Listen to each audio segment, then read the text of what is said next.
Hi, everyone. Welcome to All Things Creative. I'm Linda Riesenberg Fisler, and I'm your host today. And I'm really, really excited because I have Honoree Corder with me.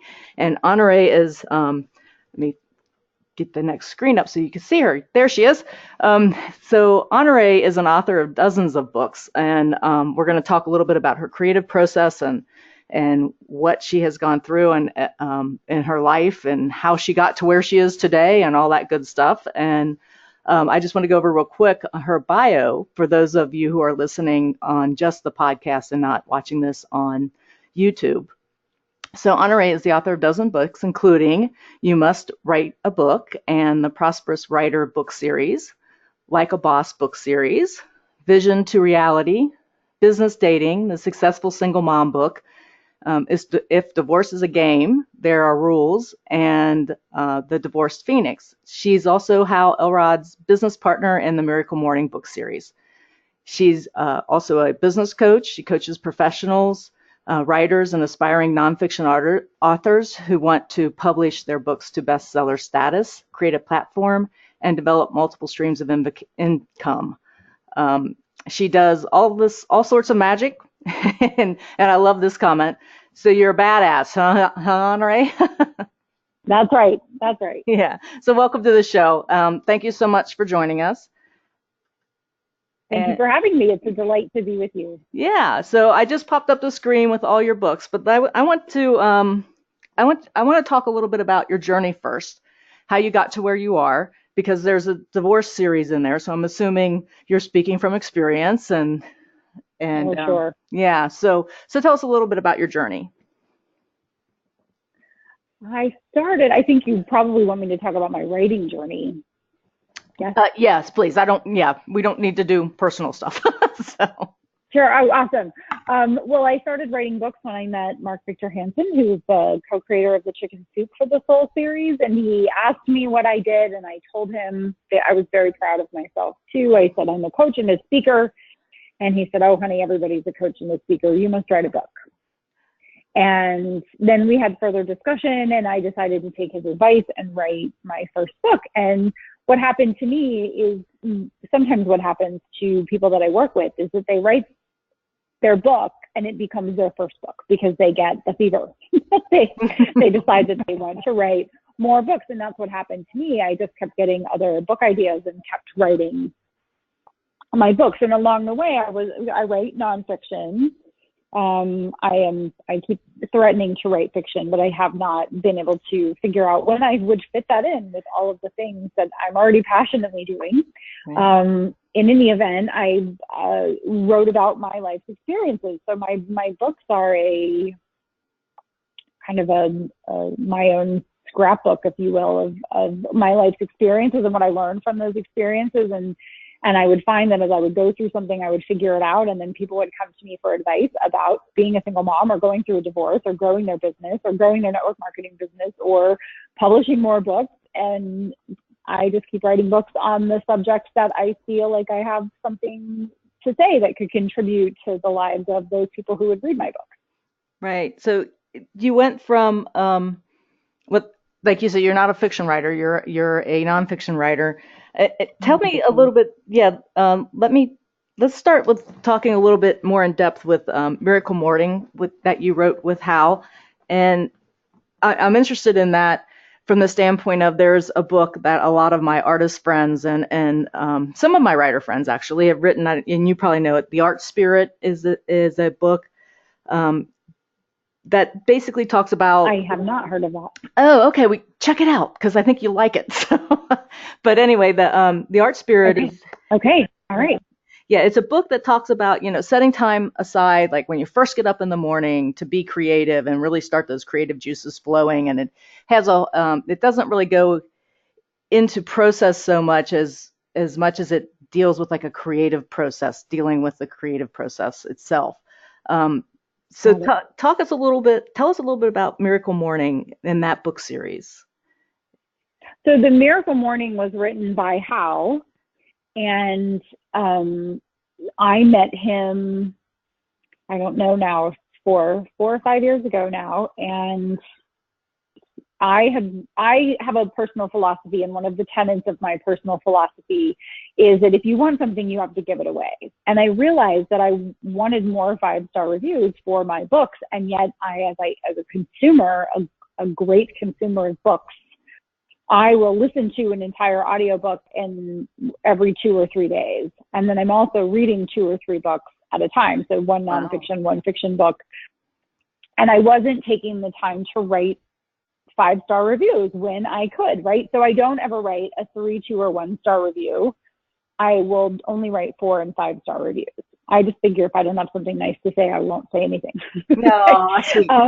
Unless someone asks for my feedback, unless someone sends me their book and they are asking for my feedback and they give me their American Express card, then I will give them my feedback. But other than that, I just tend to not say anything. In any event, after I had that realization that I was reading a lot of books and I wasn't taking the time to give away what I wanted, the next book I read was The Miracle Morning, and I wrote a review on Amazon and another review on Goodreads. And Hal saw my review, and he had an idea at the time for 2 things. One, to have a series, and one, to have one of the Miracle Morning books to be for single moms. And so he reached out to me originally to ask me if I would be interested in writing The Miracle Morning for single moms.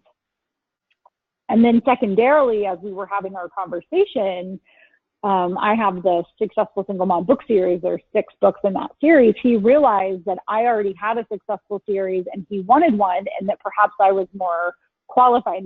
These are his words, that I was more qualified to help him to produce a series than he was.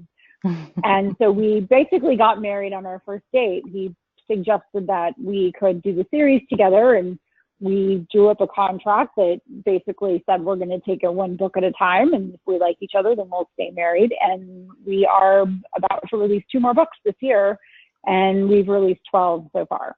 Great. 12 total series books. And so I run that book business for Hal. Okay. He just had his bout with cancer and was basically absent for an entire year, and I just kind of picked up the baton and ran with it and managed to keep that business going and thriving. So I run the Miracle Morning book series for Hal, right, depending on how you look at it, and then I also do my own as well. Oh, cool.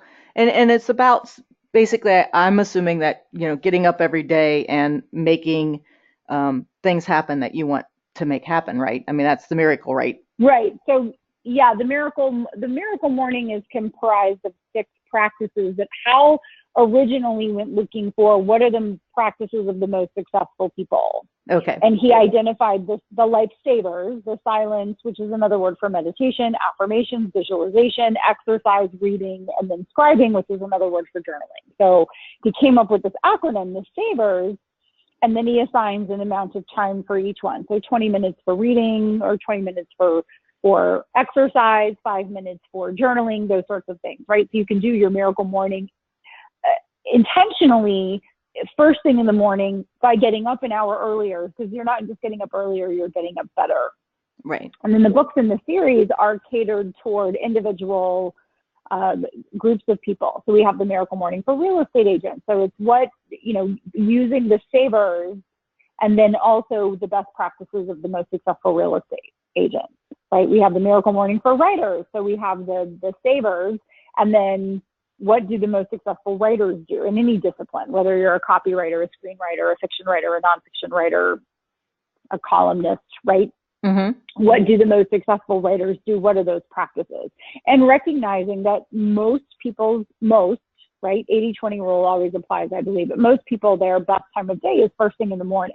Right. If you take the time to move the needle first thing in the morning, then you're fine. My husband actually is a night owl. So about the time I'm crashing, he's coming alive. So he's in the 20%, right? Mm-hmm. I'm the lark and he's the night owl.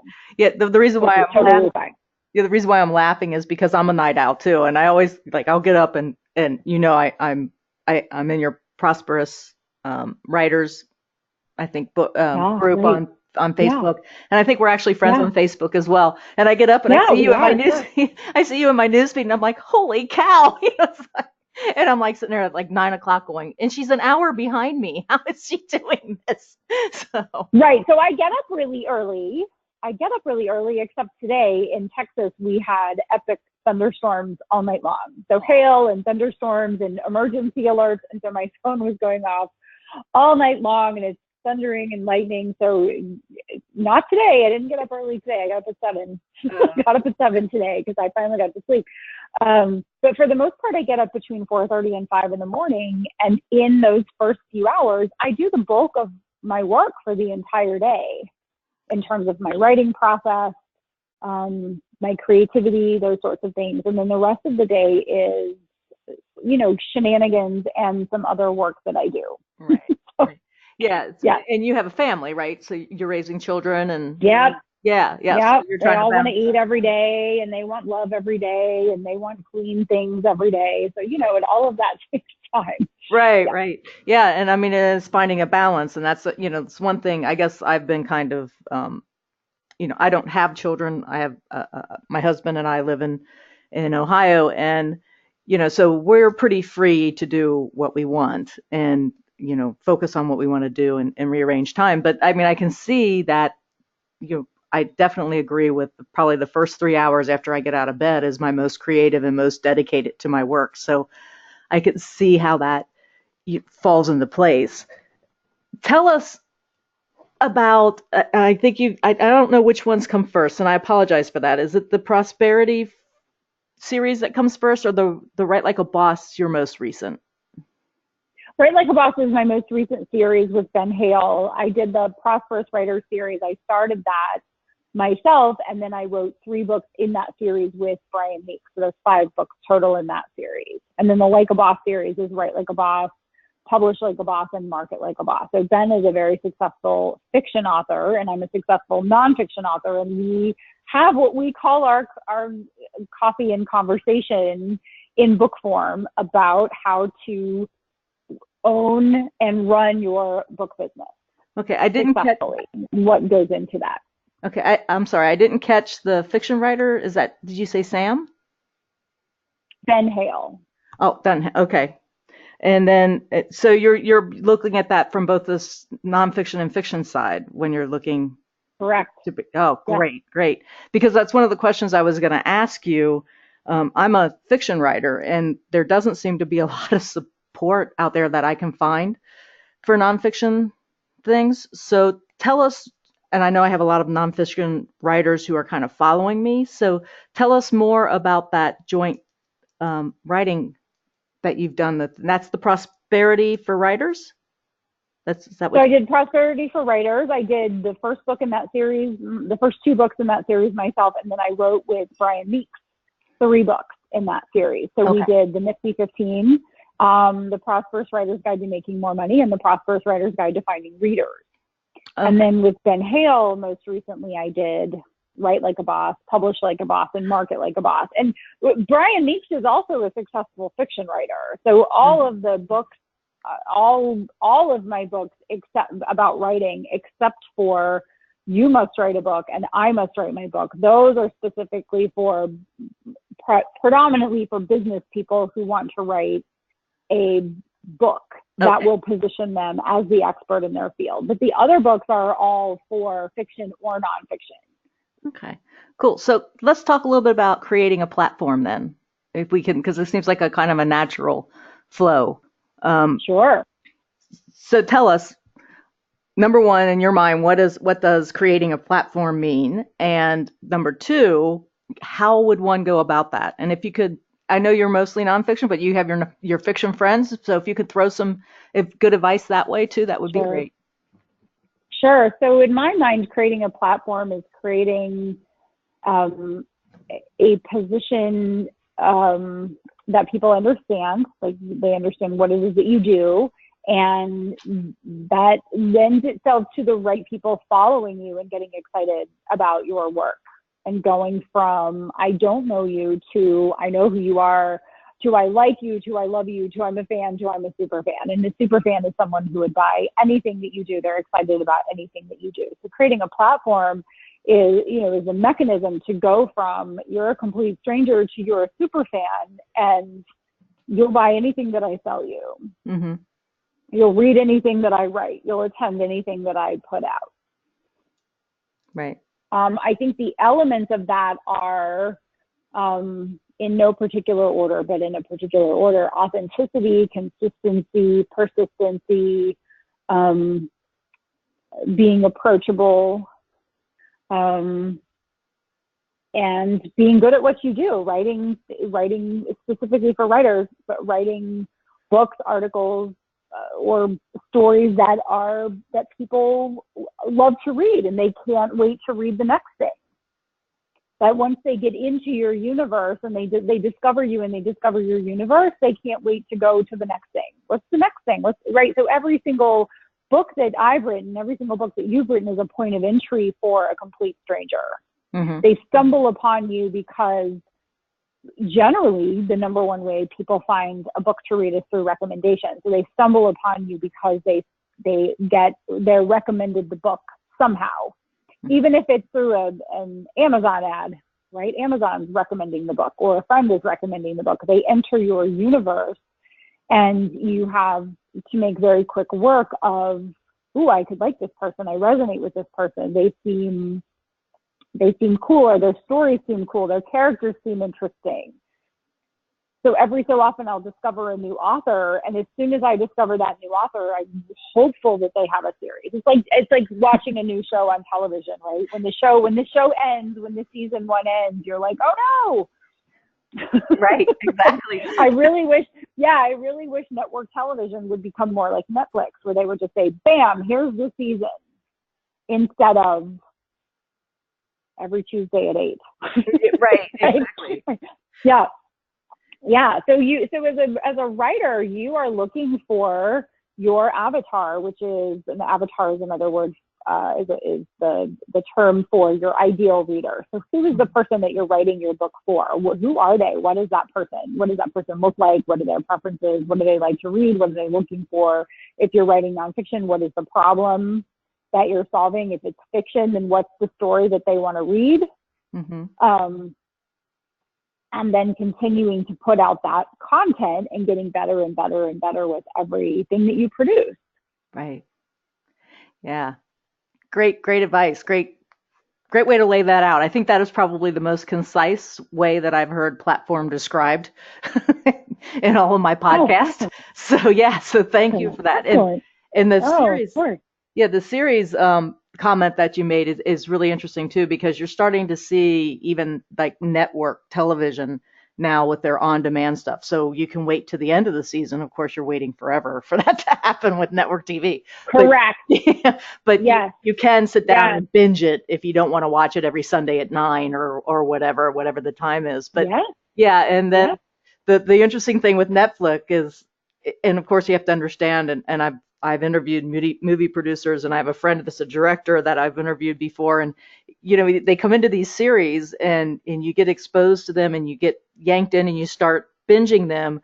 But I have this great, like, when it comes to the end of the episode, I can watch it in a couple days, and then it's like, oh, now I have to wait another 6 months until the next season comes out, the next series comes out with it. Yeah. So you still have that, but in the meantime, what's really interesting is you see all of that. There seems to be a hype that never stops in that period from when they drop their first 8 episodes or however many episodes it is to when the next one comes out. And let's just take The Crown, for example. They've found so many different ways to keep The Crown in front of people. And the latest one, naturally, is the pay difference between the Queen, Claire Foy, and Matt Smith, the person that plays Prince Philip. But still, I mean, that's now all of a sudden The Crown is in front of people, and it's like, well, what, if you haven't entered that point, there's this whole thing of, well, should she get paid less? Let's go out and look at the series and see, So it's interesting the way that the hype keeps going on with that. And I think that's where a lot of us being writers need to think beyond. We certainly want to keep our superfans happy, and it's easy to engage with superfans, but it's harder to get to that one person to get them to step inside your world and look in at your books. At least I think that way. Well, it's funny that you should say that. I actually find that it's I actually have a very good girlfriend now. Like, we're girlfriend, because she read You Must Write a Book and then wrote me this long email. Aw. And was conversational in the email. Like, I read the book and I wasn't sure I could do it, and then I got into it and realized that I could, and now I'm on this journey, and I'm sure you're never going to read this email. I'm sure you're some assistant. Hi, assistant, right? Like, she just kind of was like having fun with it. And I wrote her back, and she said, I never in a million years thought that you would write me back. Well, my rule is, if someone writes me an email, unless it's rude, I will write you back. It might take me a minute, right? I'm busy, but I back every single person that writes to me. I now have a French tutor because this woman had left her husband being abused. Her son was being abused. She lives in France. I'm learning French. And so she wrote to me not knowing that I'm studying French, and said, I read all of your single mom books. I read your divorce books. You saved my life. You gave me the courage to leave. You saved my son's life. Like, it was a very intimate thank you letter. And then she said, this is what I do for a living, and da, da, da, da. And I wrote her back and I said, I'm learning French. Oh, I'm so excited to connect with you. And I'm so grateful that you've left. I'm so grateful that you and your son are safe. And so then we ended up having a conversation, and now I've hired her to be my French tutor, coach, teacher, whatever you want to call it. So out of those conversations can come not just a super fan or a fan or someone who reads your books, but someone who you actually can become friendly with. And of course, those are two examples out of many. I have a folder in my email for days when I'm not feeling amazing. It's called love. And it's just love that I get from readers. It's like, I don't feel like writing today, but boy, the thing that I write could help somebody. So better get to writing. Yeah. So my rule is always, if someone writes to me, to write them back. If someone comments on, Instagram is the, our photo album, if you will, our present day photo album. We don't print it. We don't go to the Walgreens and get our photos developed anymore. We just take a selfie or take a picture of something and put it on Instagram, and you can look back over years of your life from being on Instagram, and people can follow that. And so when they comment, I'll go in and thank them for their comment or heart their comment and just interact with them. And people are very surprised that I'm interacting, but you, the listener, are in my place, and your readers are going to be just as surprised if you interact with them. And that actually will engender them to being your fan, to being someone who really likes you, to being that super fan, because there are a lot of people who don't respond for whatever reason. And that's kind of a bummer. Right. They're missing an opportunity to take it from, you're this person over here that is untouchable, who's an author, who's, blah, blah, blah, to you're a person who answered my email. What? That's amazing. I highly encourage interaction with people. People are cool. Yeah. I actually enjoy book signings and being face to face with people who are, approaching me to read my book and have conversations with them. And, I am also open to emails and things like that. I don't get a lot of them. Maybe, I'm not sure why, but maybe they don't know that I am. I guess maybe one reason why. Do you ask them to write you? I do in the fiction books. Yeah, I do at the end of the fiction. Do you do at the end? Mm-hmm. Yeah, so you write, if you love this book, tell me why you loved it, that kind of thing. Yeah, I do. Under the about the author or author notes at the end or something like that. I usually put, at the end of my fiction books, mine are kind of based in history, and it kind of asks the question, can my three characters change the course of history? So it's set in 1970s, 1980s, and at the end of it, I just kind of come back and say, now you can see how this little program run by the CIA or whatever, and at the end of it, it's like, what do you think? Tell me what you think, and here's my email, and drop me a line. And I haven't really had a number of people. I mean, I have some really great super fans who follow me on Facebook, and they keep asking when the next book comes out, and and things like that. And I keep saying, well, hold on, it's coming. I'll give you a teaser, that kind of thing. Yeah. But but I really do enjoy that. And you're absolutely right. Being approachable, like, would I have ever guessed that you would have come on my podcast? if I would have listened to that no voice in my head, I never would have asked. But I asked you, you said Right. yes, and here we are, right? What's the worst thing that could have happened? Right. Right. I can't do it this month, maybe next month. That would have been Sure. worse. The worst Sure. thing would have been no, but it would, I would have also understood if You the would have answer was survived. yeah, yeah, I would have survived. I'm not that important. Well, it's just, no isn't a killer, okay? It's just, No, it's no. just, You just know, go it's on. funny because if you look at the world through the lens of everything that happens Hmm. serves you, it's just sometimes the thing that happens sucks, but Yeah, ultimately it's for your highest good eventually.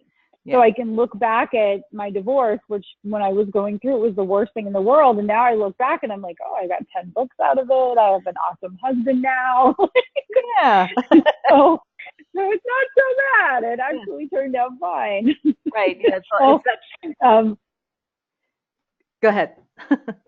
you're sowing, we're all sowing the seeds of something better. Just sometimes it's obvious that it's awesome, and sometimes it isn't obvious how awesome it is until much later.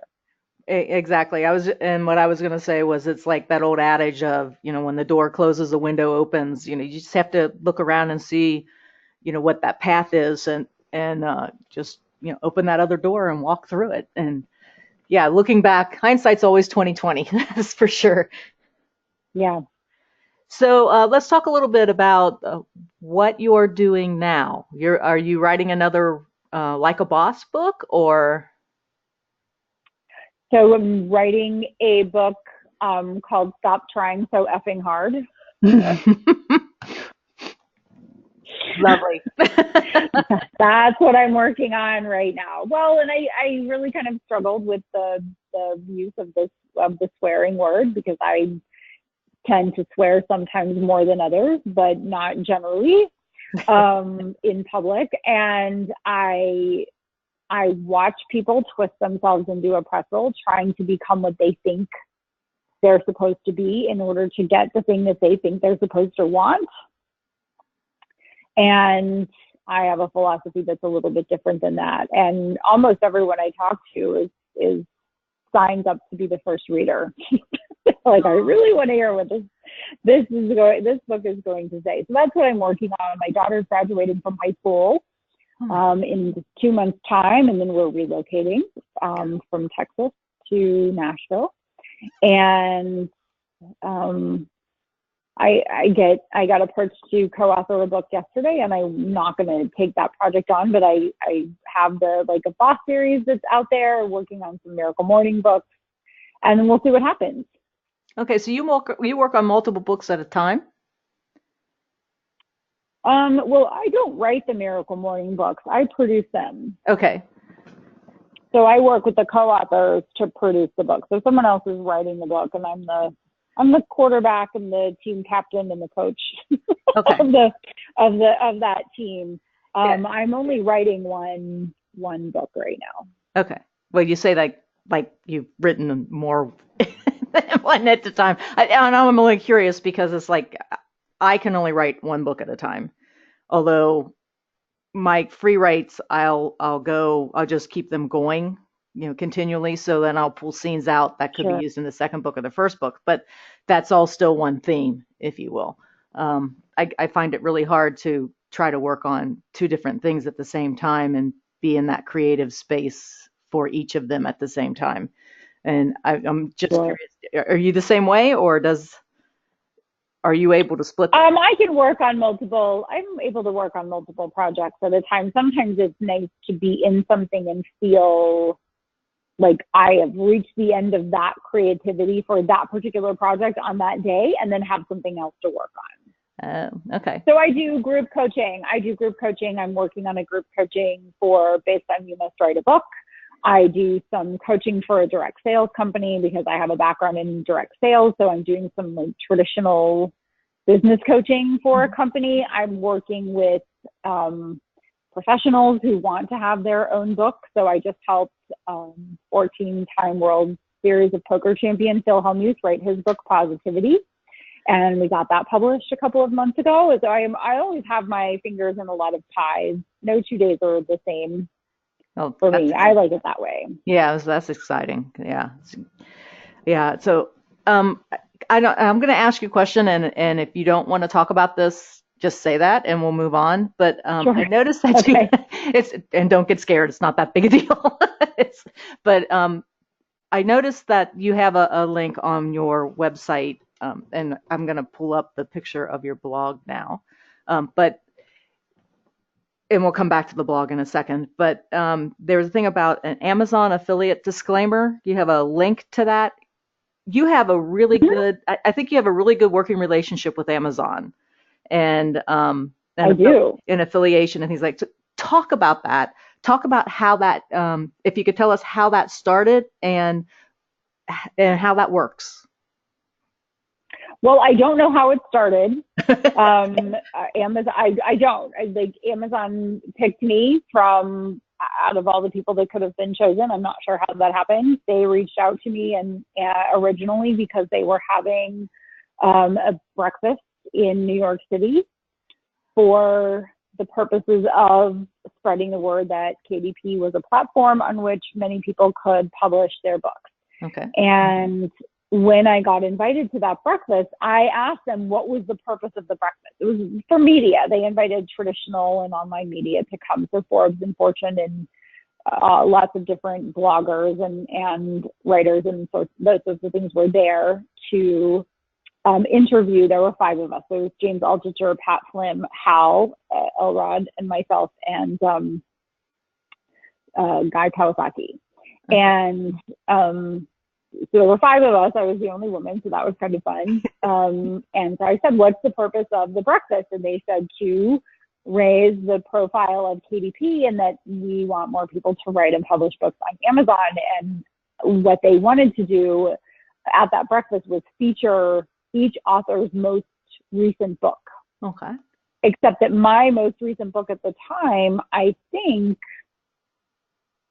was, I don't remember, it was Divorced Phoenix, I think. So not really, I'm not a divorce expert per se. I don't speak on divorce. I do keynote speaking, but I don't speak on divorce necessarily. I wasn't looking to go down that rabbit hole, right, to make that my main platform. Well, I actually wrote that. Yeah. I'm sorry? I said you wanted to move on. That's to something more positive. I mean, you're such a positive person. Right. I wrote If Divorce is a Game, These Are the Rules, because I see people who go through the divorce process and they are intent on destroying their ex, when I think it's a blessing, right? It's a blessing. It's a crappy time that you go through, but you ultimately, if you play by these rules that I identified by talking to lots of divorce attorneys, then you will have the best of that experience, and then you'll move on and you'll become the divorced phoenix, which is rising from the ashes of your marriage and experiencing all of the cool things that happen after you go through a divorce. Once you get through that process, you realize you have the opportunity to reset your life like no other time. So that was my most recent book, but that wasn't what I wanted highlighted. And so it occurred to me that I could write a book about why everyone should write and publish a book. And that's what I'm very passionate about, is writing my first book, then became my second book, then became my 20th book, then became my 40th book, and I'm still writing, and my life is completely different, I believe, because I took the advice to write a book. And there's a lot of bad information, there's a lot of almost good information right out there. Yeah. And there's a lot of conflicting information. And I've written almost 50 of my own books. I've produced a bunch more with Hal, and then I've worked with a couple dozen other authors to help them to produce a book that gives them what they want. So what some people sell is a program to publish a book so you can be a bestseller on Amazon, but what they don't share is how do you become a best earner with your book.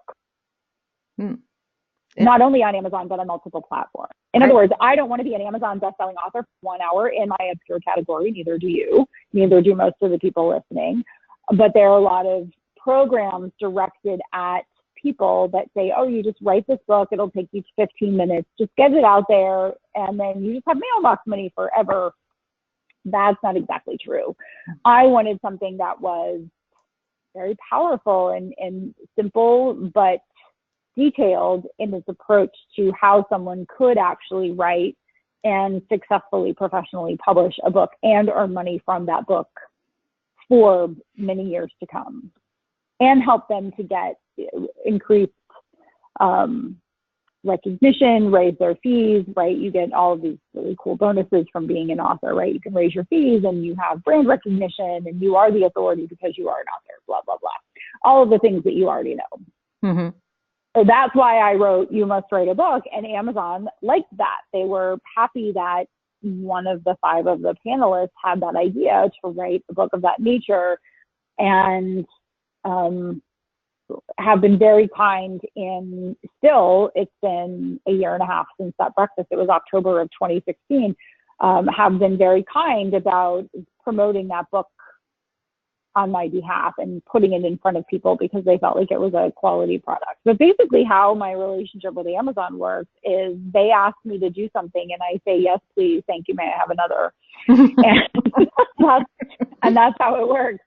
And so it's a little less now than it used to be. I think they are constantly on the lookout for new people, right, that resonate with, right? You get tired of the same spokesperson, right? Even Maybelline gets a new spokesperson. Not that I was a spokesperson, but you understand, right? There's a turnover. So I've just been very grateful that they picked me out of all the people that they could pick, and I got book sales and connections and all sorts of wonderful press as a result of that connection. Yeah, and I love Amazon. Some people don't. Some people are very down on Amazon, but without Amazon, we couldn't self-publish. Amazon was the first to really kind of make it so that I could be a full-time writer.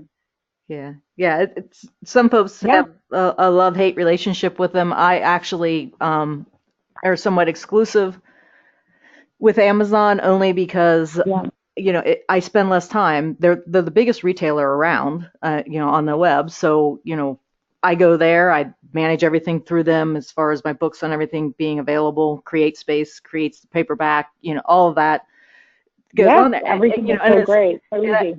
And I sit there and I think, okay, why would I if I could spend like 15, 20 minutes checking on book statuses, and I don't do that daily, but, checking on that and working through them, and it gets out to a wide range of audience, a large number of people because they are the number one retailer.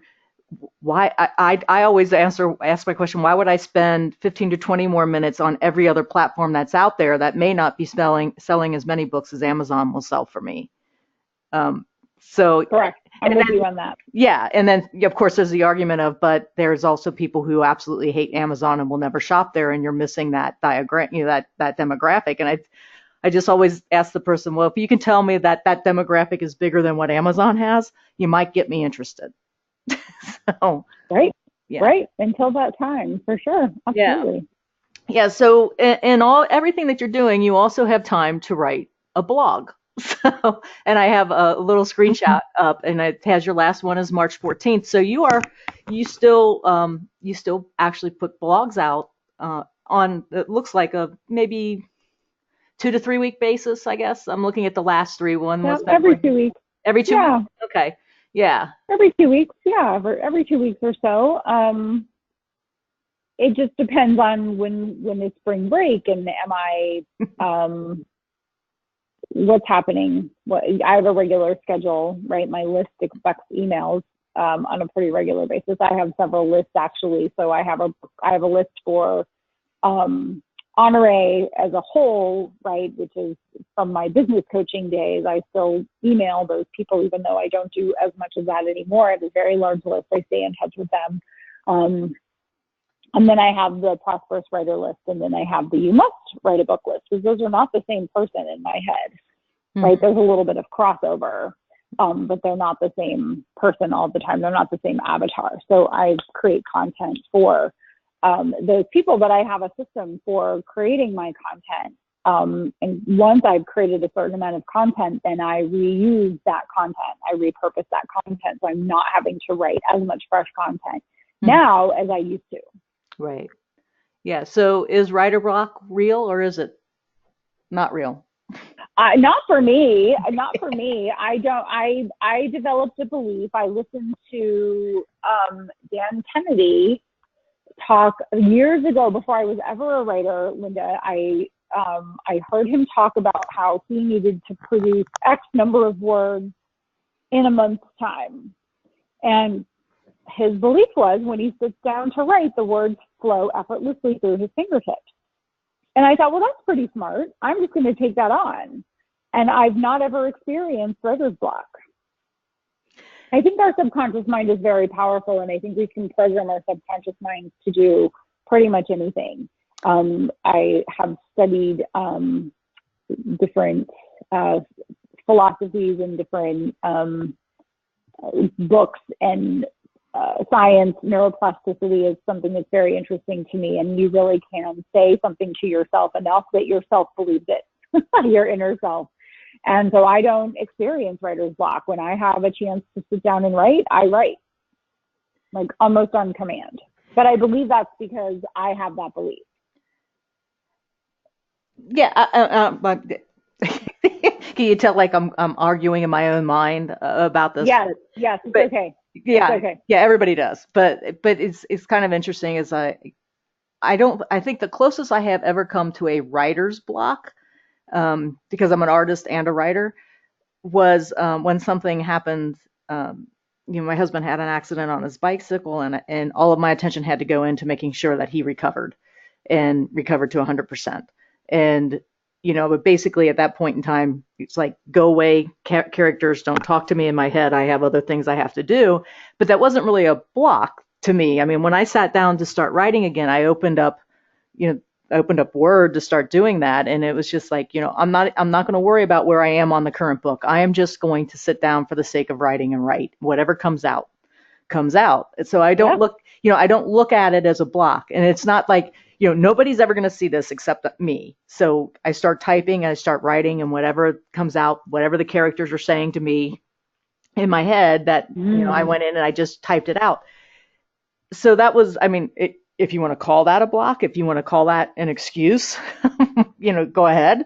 But the bottom line was, it wasn't going to stop me from getting back to where I wanted to be and continue writing. And then artists will, from time to time, painters, I'm an oil painter, so oil painters from time to time say, oh, I can't do this. I can't stand in front of this white canvas. So then we sit there and play games, and we say like, well, okay, we'll tone it orange, and that somehow is going to make you able to go paint, and I always end up arguing with people and going, no, you're just bored. You need to try something different. That's all that was. That was, I'm gonna put this underpainting of sienna on the canvas, and that'll help me get over my block. No, it's just giving you something exciting to do. It's making it exciting again. Right. I don't look at it as a block either. So, I guess I'm kind of like you on your side with, I think that we try to find excuses for not doing things and call it a block is kind of where I kind of come out on that one. Well, I've never been to my doctor, and I was like, I have a sore throat and a headache, and he's like, you know what? I have doctor's block today. I just can't. I can't even. Right? Like, like, I've not ever heard it other than writers or artists kind of say, oh, I just don't have it. And yet there are so many people who don't have it. And yes, I think there's an awful lot of excuse making going on. Everyone's human. Everyone has an ebb and a flow. Right. I read a great book recently by Daniel Pink called When, and it talks about the rhythm of life and the rhythm of things, and how if you're a lark and you get up early, about 6 or 7 hours after you've gotten up, you have this lull. And that's a really good time to take what he calls the nappuccino, which I love. I try to nappuccino every day. It's where you take 200 milligrams of caffeine, or you drink a cup of coffee, and then you take a 25-minute nap. You lay down and you close your eyes and you just rest. And you give your brain and your body a minute to just recharge. Mm-hmm. And then you make it through that lull, and then you go into your next period of creativity. I think a lot of people are running like they're being chased by the ball in Indiana Jones. Yeah. All the time. Like, they wake up and they wait till the last minute to wake up instead of getting up intentionally and setting the tone of their day, and they run the entire day. And then they wonder why they're exhausted and not creative. I do think that to be more creative, you have to have full batteries. You have to get good rest. and you have to eat good food, and you have to move your body, right? Exercise and keep your blood flowing. If you're expecting lots of creativity in just a few minutes time every day when you're exhausted and burnt out, probably not going to happen. Right. I think there's a lot of factors that go into whether someone feels like they can be creative or they don't. Right. Yeah. Yeah. I had this really interesting situation happen on my painting side, on my artist side. I was painting with a brush. I was being mentored, and by a number of people actually, well-known artists and all this. And I just had like way too much information being processed into my mind, being, just like given to me. It was somewhat overwhelming. And all of a sudden it was like I couldn't paint with a brush. And I'm not saying it's an excuse, okay, but it's just like I pick up a brush and it just wasn't flowing. The creativity just wasn't flowing. So I said, well, you know what? I'm gonna put the brush down. I'm gonna pick up a palette knife and I'm gonna start painting with palette knives and see what happens. And that's when my breakthrough happened, right? It wasn't a block. Yeah. It was a great breakthrough. And now all of a sudden it's like the last couple weeks I've been painting and it's like I'm picking up my brush more. And I had one of my artist friends came in to teach a workshop here where I live. And it was really interesting because I told her, she was like, you can't, she goes, can you paint with a brush? And I'm like, can I paint with a brush? Probably. And I'm like, but I'm more comfortable with my palette knives. And she's like, and we had a conversation about, that whole breakthrough I had with the palette knife and how I can't paint with a brush. And I was the one saying I can't paint with a brush. Okay. Nobody else was saying that. I was the one saying it. And so it was really kind of interesting because she said, she picked up one of my brushes and she said, handed it to me. And she says, just try to paint this with a brush because I need to understand this. She was fascinated that I had this, if you want to call it a block, that I had this thing going on. And she was a very intelligent lady. I love her to death. And she says, just do it. And I'm like, okay. And she was watching me and she came over to me later and we got in the car and we were driving back. She was staying at my house with us. And she says, I want to tell you something. And I said, what's that? And she said, the reason why you aren't painting with a brush? And I said, yeah. She goes, it's because you're holding it like a pen. And I was like, oh. She says, yeah. So you're tapping into the author. And the two worlds, while you have a creative process, the two worlds are different. So you're holding your brush like a pen, trying to paint with your pen. And I was like, no, that's real interesting. So we sat there and kind of got, waxing philosophical, if you want, it just started talking. Yeah, sure. But, ever since she said that, she said, try holding your brush differently. So then I made a conscious effort to hold the brush differently. And all of a sudden now I'm painting with a brush as well as a palette knife. So now I have this, great other tool that's making it more interesting for me. But I never would call that a block. So, Sure. It was something, there was something wrong that I needed to figure out what it was and I needed help figuring it out. But, it was never really a block, but it was really interesting when that happened. I mean, that breakthrough with the palette knife, I'm sure. and then the breakthrough with the brush. I mean, and that you can almost, everybody that I talk to that on my writer's side are going, yeah, but I don't get where you're going with this with writing. And it's like, pick up a pencil instead of a pen and see what happens, or start typing instead of, Or go to a coffee shop, or stay home, or go to a park, right? There are lots of different ways you can listen to different music. Right. There's lots of different ways you can switch up writing to make it so that you can get the flow going. Yeah. Right. It all comes back to the desire of wanting to do the thing that you want to do. So if you want to paint, that desire's got to be there. If you want to write, that desire's got to be there. And I don't think anything else stands in the way. So I think we're really similar in that whole philosophy, which, I sometime when you get to Nashville or something, I'm going to have to come down and we'll go have a drink or something and talk, because I think we think a lot alike. So excellent. Yeah. So we're coming close to wrapping up here. So I want to give you an opportunity if there's anything else that you'd like to say to the listeners out there at this point. Oh gosh, I think the thing that occurs to me is that if you want it, you can have it. If you want to be a full-time writer, you can write. Like that. There's the only thing standing in the way of you is you. Mm. most of the time. And there's always a way if you're committed to just keep looking until you find it. Yeah, yeah, I agree with that so There's a way much. to write more. There's a way to figure something out. There's a way to monetize it. There's a way to make it easier or better or faster. You just have to just keep looking for it. Look for the thing that you want, and don't stop looking and doing until you figure it out. Great advice. That's the one thing that I think keeps me going all the time is just, I get out of bed in the morning and it's like, okay, so what am I going to work on today? What creativity, what creative thing can I do today? And then there's the list of what needs to get done, but that always happens later. The creative stuff always Right. comes first. So That's right. Yeah. yeah. So thank you so much, Honoree, for being here, being a guest on All Things Creative. I really, really appreciate your time, and you know, keep in touch. And if there's anything we can ever do for you over here, let us know. Awesome. Thank you so much for having me. It's been really fun to chat with you. Yeah, it has. It's been a blast, and I will send links to this to you when we're all through, and hopefully you can share it out with your network as well. So coming I will up, do it. okay, great, thanks. Coming up on All Things Creative is on April 4th, we'll be talking with a sculptor, the first sculptor on our show, actually, Bridget Monguian. And I probably didn't pronounce her last name right, but we'll get that right on April 4th when I talk to her. She's creating a 150th anniversary of Alice in Wonderland. She's creating a bunch of sculptures that you can interact with. And she's going to tell us about that and some of the other work that she has done. And then Michael Harding, our colorist, our paint producer over in the United Kingdom, is going to join us on the show on April 11th, and we're going to talk about his projects and his new colors that he has coming out.